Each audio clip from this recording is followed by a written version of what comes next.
and welcome to Zgermanguy Reviews. I am Zgermanguy. We already briefly talked about the German knockoff version of American Idol. Or as it is called here, Germany searches for the superstar, because Lord knows we have enough space to waste. And just as the American version, there are certain returning tropes of the show, like the asshole judge that shreds the contestants' confidence for a sadistic audience to enjoy. When public executions and gladiator battles are outlawed, you take any substitute you can get.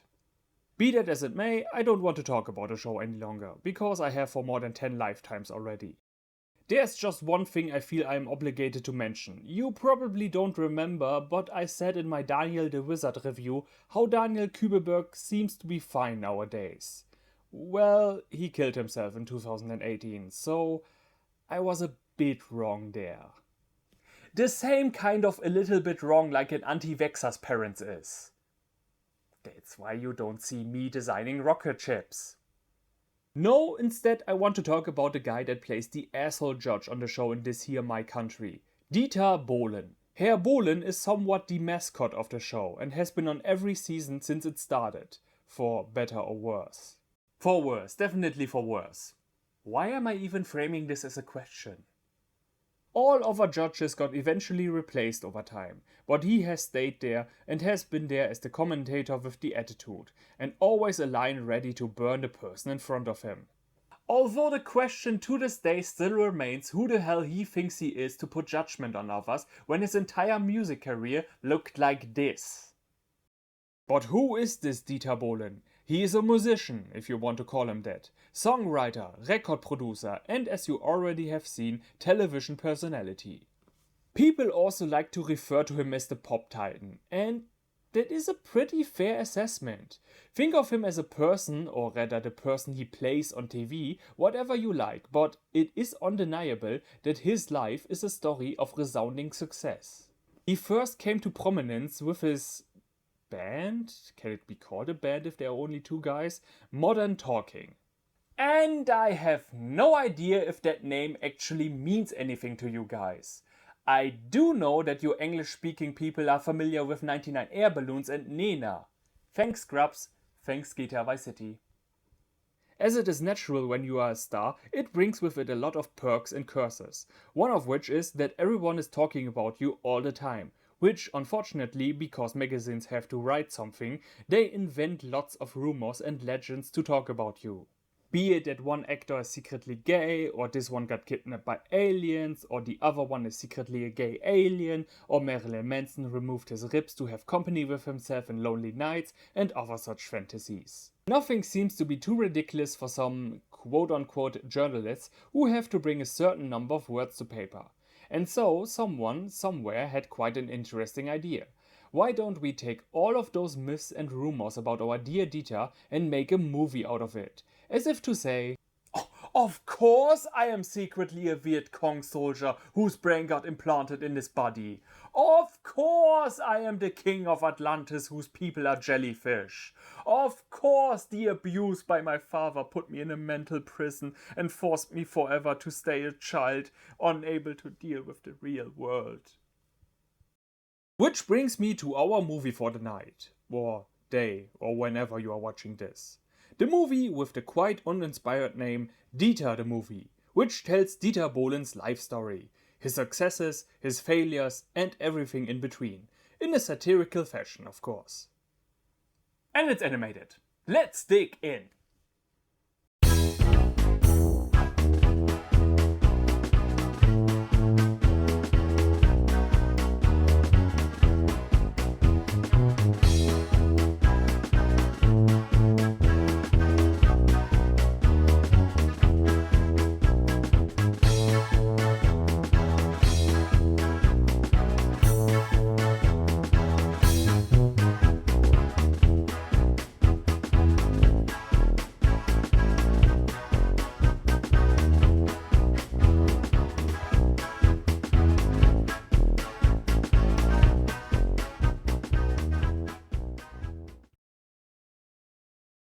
We begin the movie where all stories begin.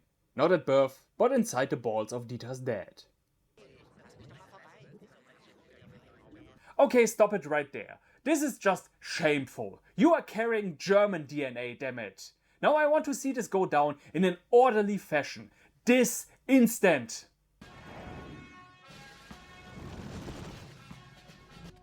Seid ihr bereit? Jawohl! Wer seid ihr? Schwimmer! Was seid ihr? Hunger! Was wollt ihr? Kinder machen, Kinder machen, Kinder machen! That's more like it. The drill instructor rallies the troops, but I'm just sitting here wondering if all of those guys have little emotion fairies inside of them. Anyway, the captain asks for volunteers to be sacrificed as tribute for the Hunger Games. Wunderbar! Dann Freiwillige vor!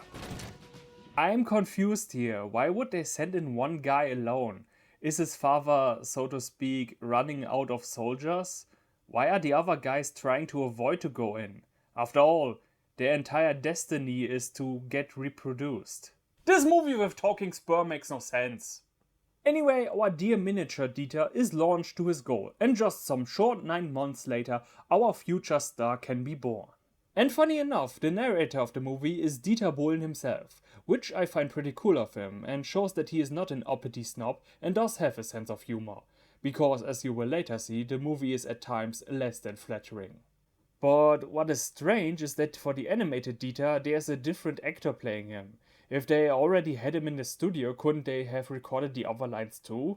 Then again, the guy playing the cartoon version, and to that extent all the other famous people that appear in this motion picture, are pitch perfect, and you really have to listen in closely to hear a difference.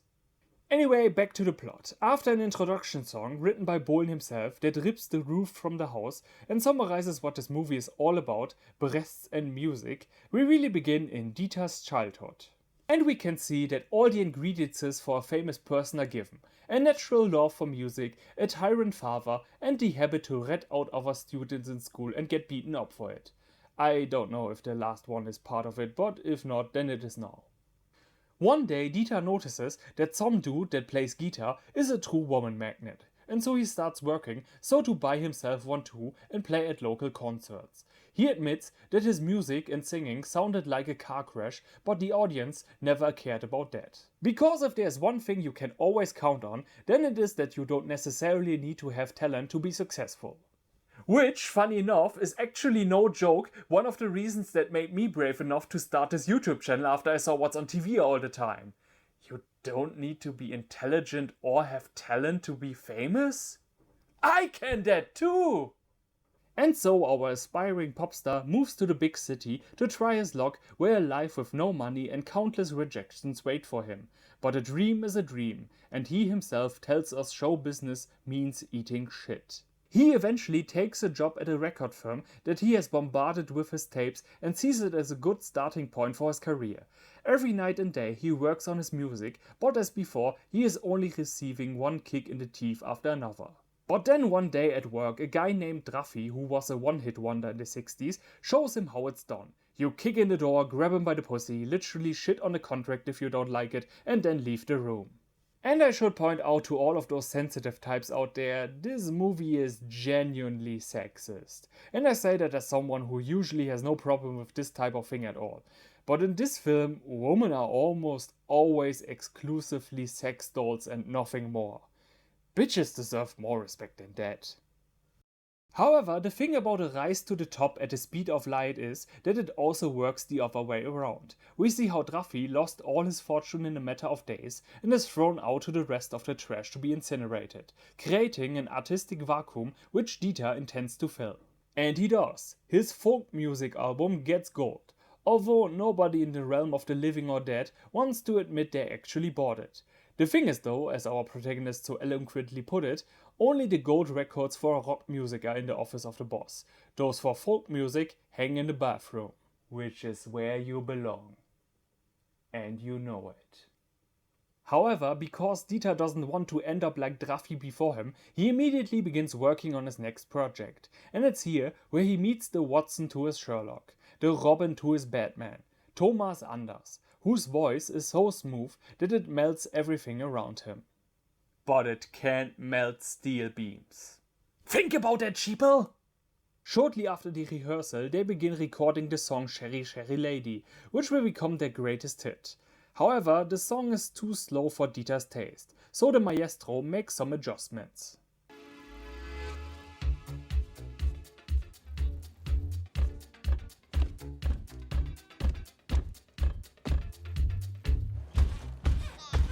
People talk loud when they want to act smart, right?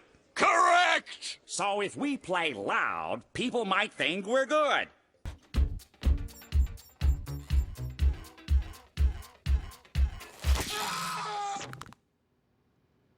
You're my heart, you're my soul.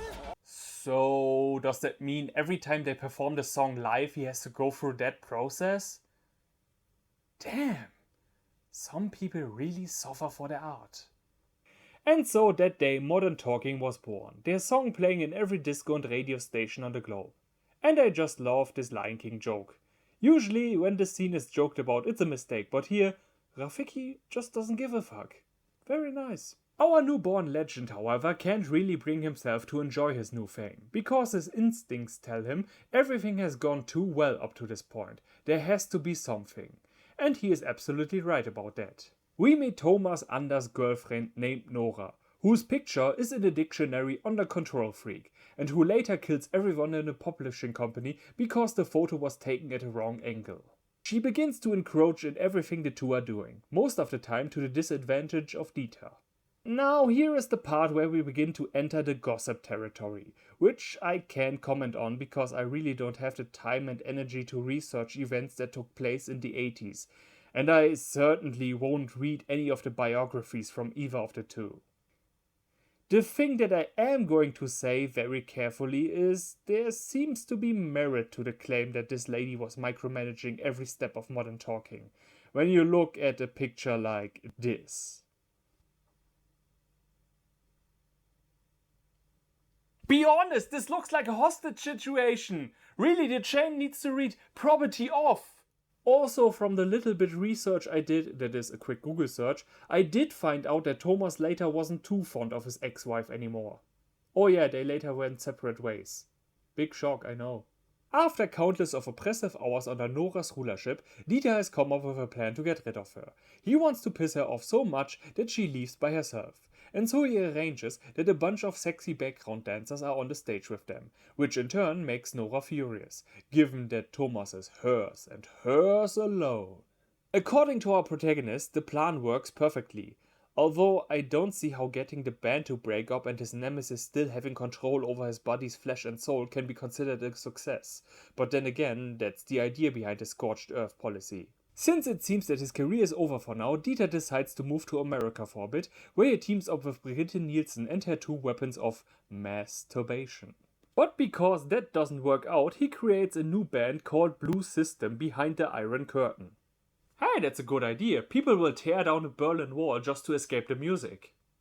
Feeling the need to start a serious relationship, Dieter goes to the club where he meets Nadel ab der Farrag, a person.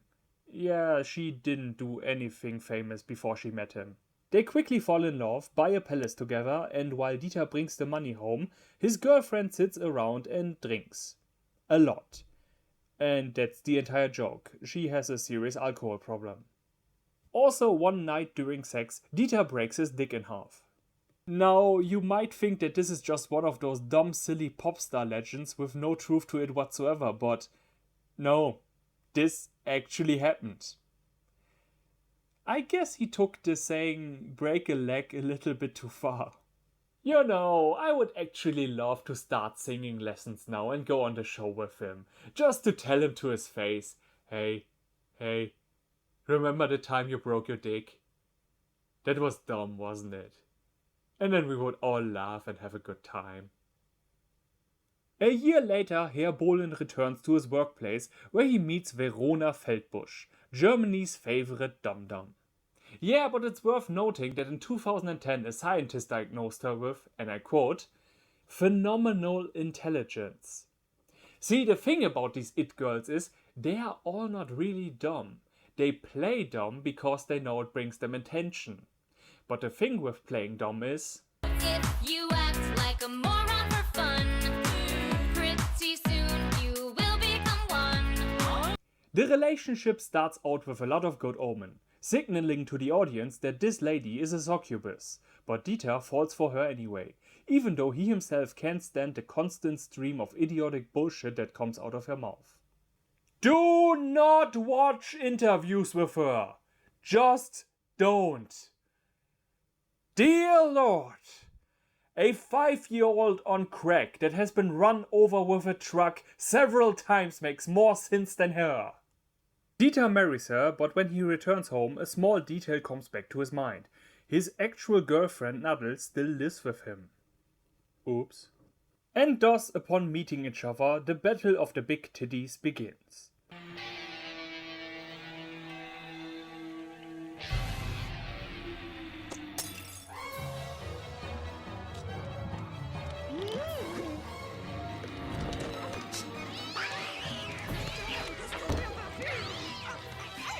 Jetzt doch, du Filmchen! Ich spuck dir gleich eins in dein Gesicht! Verona's female force is stronger than that of Nadel, and so she stays, but she is constantly complaining that she needs more money, and so our pop titan makes the greatest mistake of his life.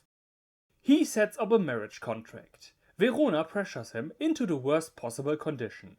If a divorce should happen, he will be required to pay 300 trillion mark. I'm actually more shocked that she knows a number that goes this high. And what do you know, the moment he signs, the love died in an instant.